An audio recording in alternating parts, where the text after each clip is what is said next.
Hello everyone. So today we are here for merits of public deposits. So this video will be all about your merits of public deposit. In the previous video we have completed the introduction of public deposit.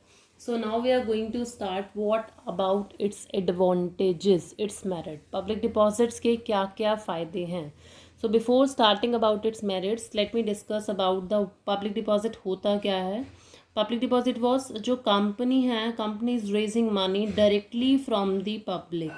Company जो है सीधा general public से पैसा raise कर रही होती है और you can see the public are deposit their money in the company. So this is public deposit.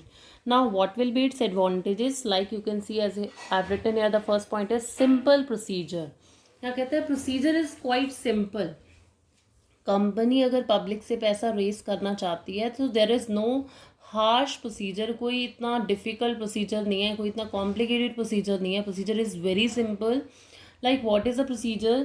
The procedure for obtaining public deposit is simpler than equity and debenture issue. For obtaining public deposits, company do not take permission from the controller of the capital and there is no need to get listed in any stock exchange.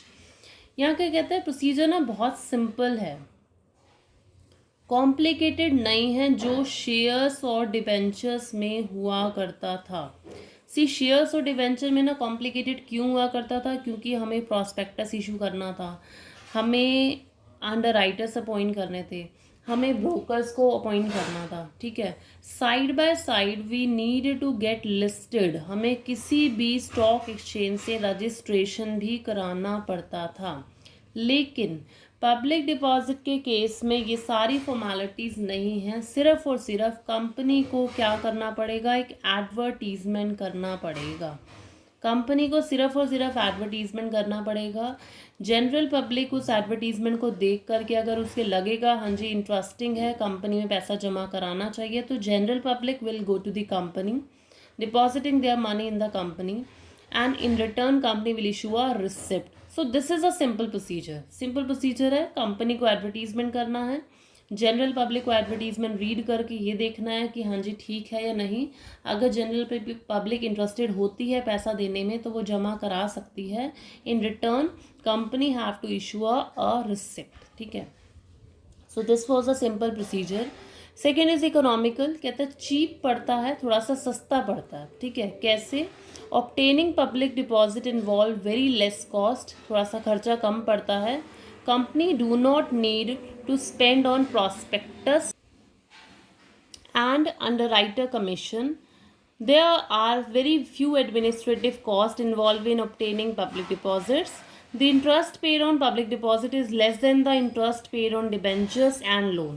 यहाँ क्या कहता है, economical पड़ता है, थोड़ा सा सस्ता पड़ता है, क्योंकि कंपनी को ना पब्लिक डिपॉजिट से रेस करते time, public deposit source use करते टाइम कंपनी को कोई प्रॉस्पेक्टस, कोई अंडरराइटर्स को अपॉइंट नहीं करना पड़ता. एंड जो पब्लिक डिपॉजिट पे इंटरेस्ट देती है कंपनी वो हमेशा लेस होता है एज़ कम्पेयर टू डिबेंचर्स या फिर बैंक से अगर लोन लेती है. सस्ता क्यों पड़ता है कंपनी के लिए? अगर कंपनी बैंक से लोन ले रही है और company is taking loan by the issue of debenture, so company has to pay a higher rate of interest. On the other side, company is raising money from the public deposit, then company has to pay a less rate of interest. So just because of this point, company के लिए public deposit क्या पड़ा, economical पड़ गया. ठीक है, next आता है नो सिक्योरिटी. ये ध्यान रखना, public deposit are always unsecured. Public deposit हमेशा क्या रहते हैं, अनसिक्योर्ड रहते हैं. मीन्स व्हाट, कि कंपनी अगर पब्लिक डिपॉजिट से पैसा रेस कर रही है, पब्लिक से रेस कर रही है, तो कंपनी को अपनी एसेट्स जो है वो मोर्गेज नहीं करनी पड़ती. कंपनी को अपनी एसेट गिरवी नहीं रखनी पड़ती, क्योंकि पब्लिक डिपॉजिट हमेशा अनसिक्योर्ड होते हैं. इसलिए कंपनी की जितनी भी एसेट्स हैं वो हमेशा फ्री रहती हैं. कंपनी अपनी एसेट्स को कहीं भी फ्यूचर में लोन के लिए यूज़ कर सकती है, लेकिन पब्लिक डिपॉजिट के टाइम पर उसकी एसेट को यूज़ नहीं करा जाता है. So these deposit are always unsecured. Okay, ये 3 पॉइंट्स आपके मेरिट्स से. नेक्स्ट पे मूव करते हैं.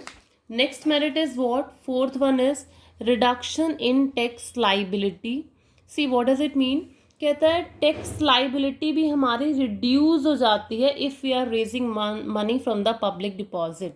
हाउ, सी कंपनी अपना प्रॉफिट कमाती है, कंपनी का जो भी प्रॉफिट होता है, ठीक है, कंपनी उसमें से सबसे पहले क्या देती है, इंटरेस्ट देती है। अब इंटरेस्ट अगर हमने पब्लिक डिपॉजिट ले रखा है, so interest on public deposit भी इसमें से माइनस हो जाएगा, ठीक है। माइनस होने के बाद जो इनकम आपकी बचेगी, that is left, so company has to pay the tax on it, ठीक है। So interest on debentures, you can also say interest on public deposit, you can also say it will be treated as an expenditure. Expenditure ये treat करा जाएगा, तो जितना हमारी income बचती है उसके बाद हमें टैक्स पे करना पड़ता है, ठीक है। सपोज मैं यहाँ पर दो सिचुएशन आपको देती हूँ। कंपनी की इनकम हो रही है सपोज 1 लाख, ठीक है।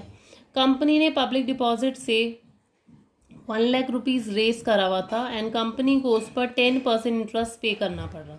सो 1 लाख पे 10% इंटरेस्ट अगर कंपनी पे करेगी, that will come 10,000 rupees and the profit left that is 90,000 rupees, ठीक है। कंपनी को टैक्स पे करना है सपोज 50%, सो टैक्स आ जाएगा इसका 50%, आप कैलकुलेट करोगे 90,000 का, इट विल कम 45,000, ठीक है। सेकेंड सिचुएशन मैं यहाँ देती हूँ कि कंपनी ने जो पब्लिक डिपॉजिट्स है ना वो नहीं ले रखे, मतलब कंपनी ने जनरल पब्लिक से कोई भी पैसा रेज नहीं करा, कंपनी सेम इनकम अर्न कर रही है, 1 लाख EBIT सेम है, इंटरेस्ट कंपनी देगी ही नहीं, क्यों, क्योंकि पब्लिक डिपॉजिट से पैसा रेज करा ही नहीं। So profit after left that is 1 lakh, company has to pay the tax that is a rate of 50%, so it will come 1 lakh का 50% आप कैलकुलेट करेंगे तो 50,000 आएगा, ठीक है। सो हियर यू कैन सी, अगर कंपनी जनरल पब्लिक से पैसा रेस कर रही थी, company are inviting public deposit, then company has to pay a tax 45,000 and if the company is not inviting public deposit, company has to pay a tax of 50,000, so there is a direct, आपकी 5,000 रुपये की सीधा सीधा क्या हो गया, tax liability reduce हो गई। So this was your point, tax liability हमारी रिड्यूस हो जाती है। क्यों रिड्यूस हो जाती है, क्योंकि जो इंटरेस्ट आपने इसमें पे करा है ना, that will be treated as an expenditure. Interest paid on public deposit is deducted from the total income of the company, hence it help in bringing down the tax liability. So this how tax liability हमारे reduce हो जाती है अगर हम public deposit से raise करते हैं तो। नेक्स्ट पॉइंट आता है फ्लेक्सिबिलिटी, बहुत फ्लेक्सिबल है, मतलब public deposit are repaid when there are not required, जब आपको ज़रूरत नहीं है पैसों की तो अब आप रीपे कर सकते हैं। So public deposit introduce flexibility in the financial structure of the company, ठीक है। कंपनी है ये, कंपनी इज आर्टिफिशियल पर्सन, तो मैंने आर्टिफिशियल पर्सन बना दिया। कंपनी ने जनरल पब्लिक से पैसा रेस करा, ठीक है, इन सारे लोगों से रेस करा, कितना रेस करा, 5 lakh for a period of suppose 3 years, ठीक है। अब क्या हुआ, कंपनी को दूसरे साल में लगा मेरे को पैसों की ज़रूरत नहीं है, मैं वापस करना चाहती हूँ, तो कंपनी वो 2 साल के बाद कंपनी सारा पैसा रिटर्न कर सकती है। So this is flexibility, when the company is not in requirement, company को ज़रूरत नहीं है, then company can repay that amount, so it introduce flexibility, ठीक है। नेक्स्ट आता है no dilution of control, control आपका डाइल्यूट नहीं होता। यहाँ क्या कहता है, देखो मैंने आपको जब शेयर्स पढ़ाया था वहाँ पर ये बताया था, the more you issue equity shares, जितना ज़्यादा आप इक्विटी शेयर्स इशू करते हो, कंपनी का जो कंट्रोल है वो उन लोगों के हाथ में चला जाता है। लेकिन यहाँ पर कहता है कि जनरल पब्लिक से जितना भी पैसा आप मांगते हो तो कंपनी उनको कंट्रोल नहीं देती, मीन्स कंपनी उनको वोटिंग राइट्स नहीं देती। Public deposit have no voting rights, they cannot influence the decision of the company, so there is no dilution of control. जो कंट्रोल है वो शेयर होल्डर्स के हाथ में ही जाएगा, पब्लिक के हाथों में कोई भी वोटिंग राइट्स नहीं जाते। जब वोटिंग राइट नहीं जा रहे, इसका मतलब they are not having any voting right, they cannot participate in the management of the company, so there is no dilution of the control, control will always remain in the hand of the shareholder. So this was your merits of the public deposits. So that's it for this video. Okay, so I hope आपको समझ में आया होगा. So thank you so much.